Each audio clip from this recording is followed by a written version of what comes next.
It's a pleasure for me, a Mormon, to be here at the International 8th World Congress of the IRLA. I'd like to join others in thanking Ganoon Diop for the invitation and also acknowledging the visionary leadership of John Graz and Bert Beach, who have been friends and colleagues for many years.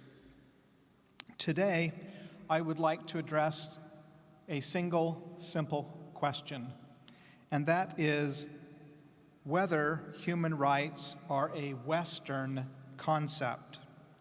Perhaps you have heard this critique of human rights. I heard it recently in Indonesia, where I was teaching, and one of my students raised their hand and asked in an accusatory way, "Aren't human rights just a Western concept used by powerful nations to beat up on less powerful nations?" Have you heard variations of this type of criticism? Well, I asked him, I said, "Are you concerned about the treatment of Rohingya Muslims in Myanmar?" And he said, "Of course I am. It's outrageous."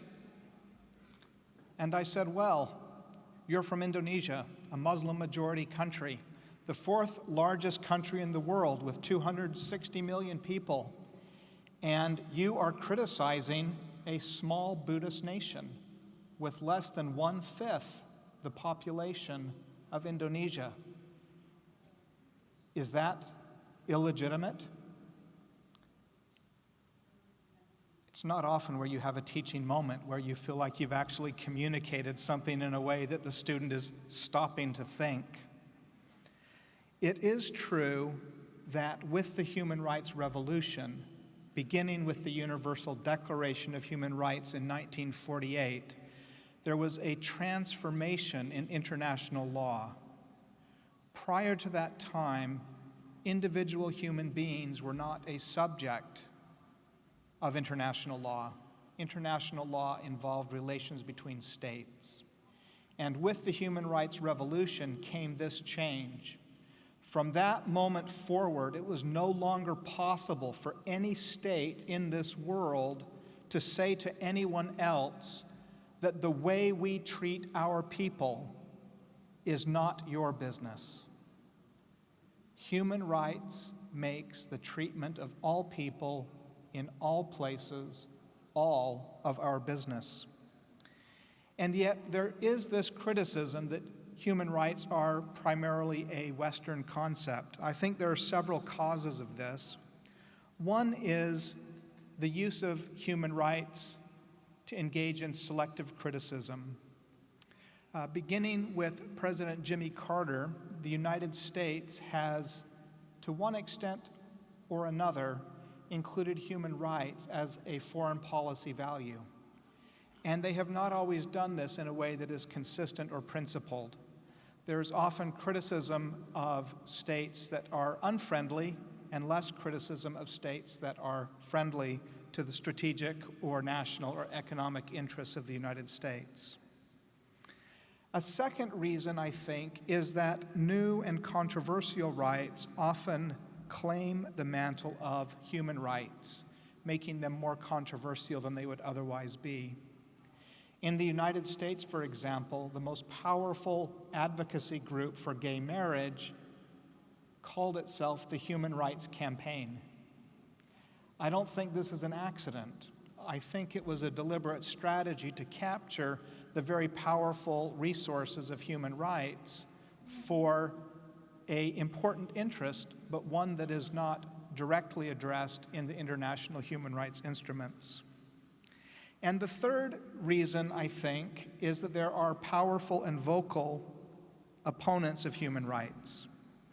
Academic voices sometimes criticize human rights as being too vague, or as being broad, or under-enforced. It is interesting to note that many of these critics do it from positions of comfort in places where their human rights are well protected. I've never heard anyone in a refugee camp, in a prison, or people belonging to a persecuted minority arguing that human rights are not universal, that they are simply a Western concept. Consider the other powerful opponents of human rights, and perhaps in one's opponents one can find comfort. They include authoritarian regimes, Russia, Singapore, undemocratic and illiberal regimes, China, tyrannical, despotic, dictatorial, and totalitarian regimes. You can name them yourself. Communist regimes, such as China, with concern for party control and monopoly power. Reactionary regimes, religious theocracies, or countries in the grip of religious nationalism. Here again, I think of Russia, Gulf states, India, and Nepal. And atheistic fundamentalist regimes, such as Albania, the USSR, or China during the Cultural Revolution. If these are the enemies of human rights, the authoritarians, the illiberal, undemocratic states, the tyrants, the despots, the dictators, the totalitarians, the reactionaries, the theocracies, and the atheistic fundamentalists, then count me a friend. Think about the history of the adoption of human rights. As Dr. Diop noted this morning, human rights arose from the crucible of the end of World War II, a time when over 60 million people had been killed, in addition to the 16 million that had been killed during World War I. The UN Charter was designed to create the prospect for peace and security. Human rights took a back seat. They're barely mentioned in the Charter of the United Nations. So who were the advocates for human rights? Were they the great powers that emerged victorious from World War II? Was it the Soviet Union? No. With their communist collective ideology, they were not interested in human rights. Was it the United Kingdom, Great Britain, England? No. They were interested in holding on to what they could of their colonial empire that was slipping through their fingers. Was it the United States? No. The United States was in the grip of racial segregation, and tremendous racial hostility still existed throughout the United States, and especially in the southern part of the United States.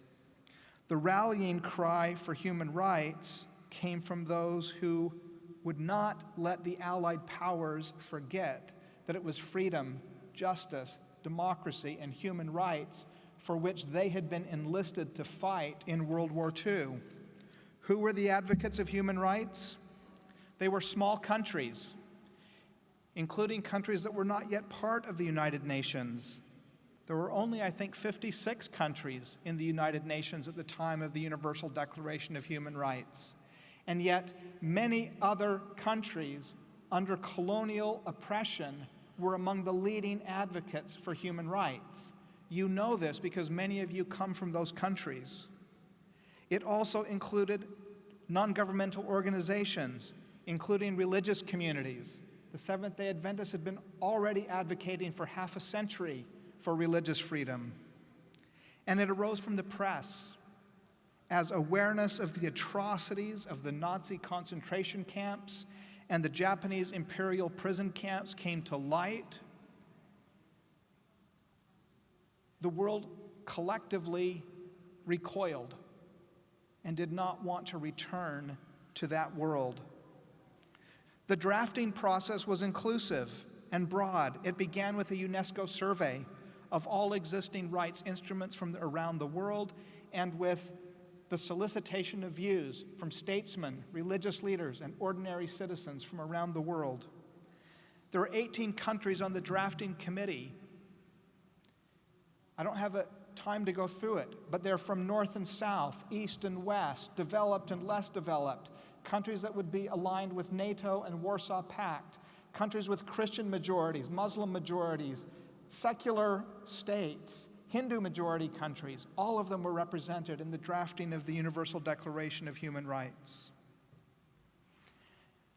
The key drafters included Eleanor Roosevelt from the United States, P.C. Chang from China, Charles Malik from Lebanon, and John Humphrey from Canada.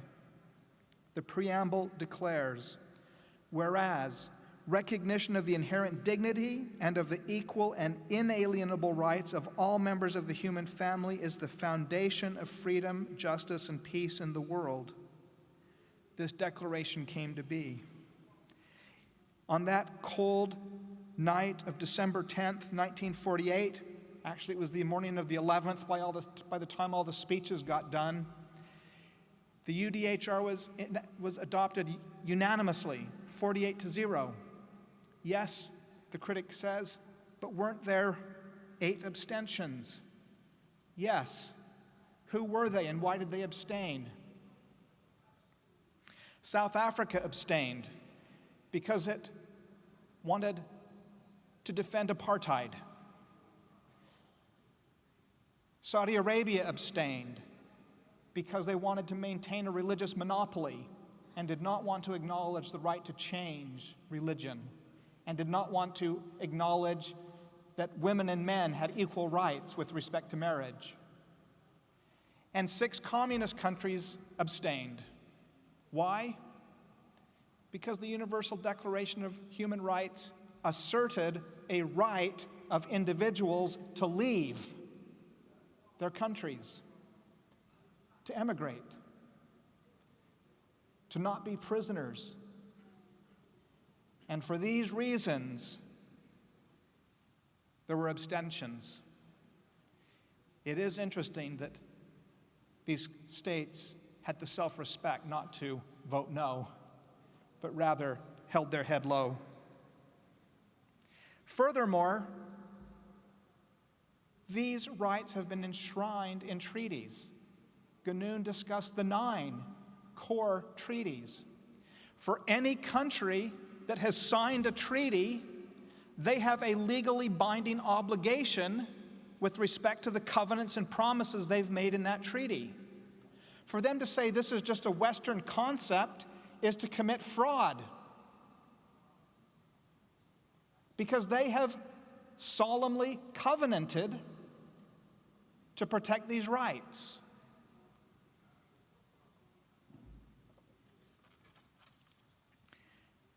When people ask me, are these rights simply Western concepts? I like to go to the text of the UDHR. I start with Article 1. All human beings are born free and equal in dignity and rights. They are endowed with reason and conscience and should act towards one another in a spirit of brotherhood. And I ask my students, what part of that do you disagree with? It's impossible to disagree with that beautiful statement. Article 2, non-discrimination on the basis of race, color, sex, language, and religion. Article 3, life, liberty, and security. Article 4, no slavery or servitude. Article 5, no torture or cruel or degrading treatment. Article 6, recognition as a person before the law. Article 7, equal protection of the law.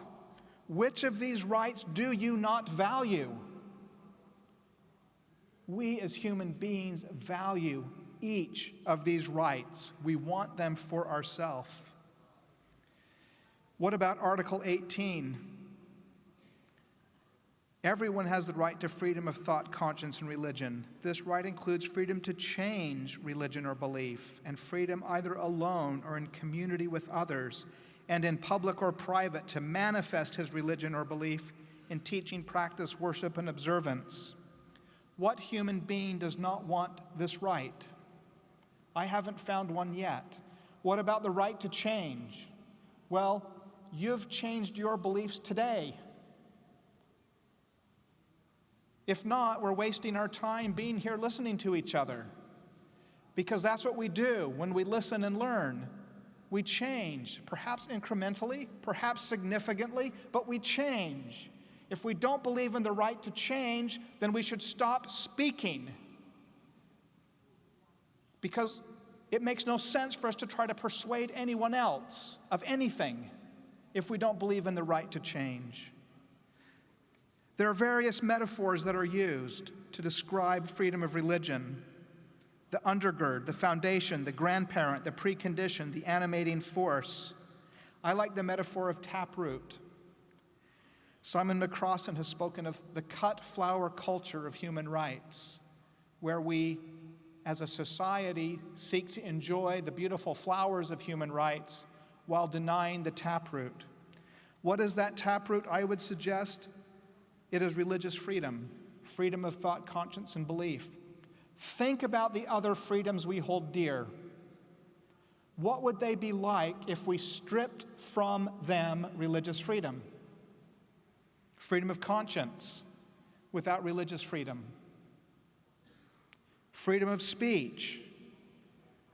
This right emerged with religious dissenters asserting their right to disagree with established state-sponsored churches. Freedom of the press. This right emerged over a struggle to print the Bible. Freedom of association emerged in large measure over the struggle of religious minority groups to gather together in community to worship.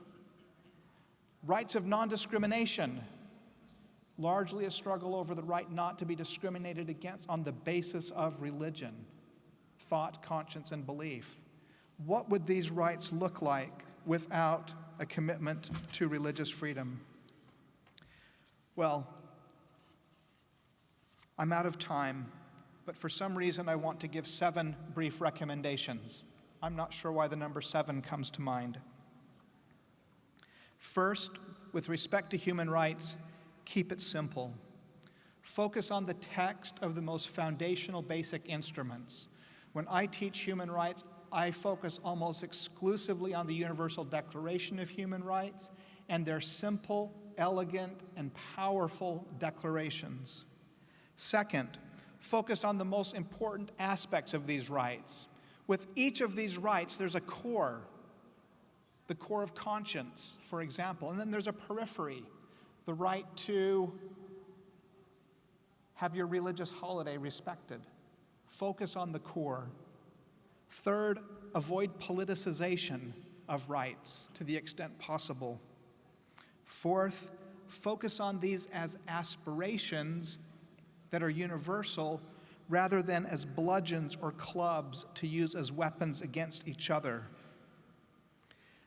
Next, emphasize the right to not believe as well as the right to believe when it comes to freedom of religion. The Universal Declaration of Human Rights and all of the human rights instruments are explicitly clear about this. The right to freedom of thought, conscience, and belief. The right to freedom of religion is the right to believe as well as not to believe. And so this right should be of equal interest to those of us who are religious and to those of us who are not religious. Sixth, focus on non-legal mechanisms for implementing human rights. I'm a lawyer, I'm a law professor, I like the law, and I think of legal solutions to problems, but the most important and effective implementation of human rights is not going to come through the law, it's going to come through changing the hearts and minds of individuals. And this leads to my 7th and final point, which is to focus on education. What are the most important human rights institutions in the world? Is it the United Nations? I would suggest not. I believe it is schools, churches, and by far and away the most important institution for implementing human rights in the world, families. The most powerful advocates of human rights will be parents, perhaps especially mothers, teaching their children. Thank you.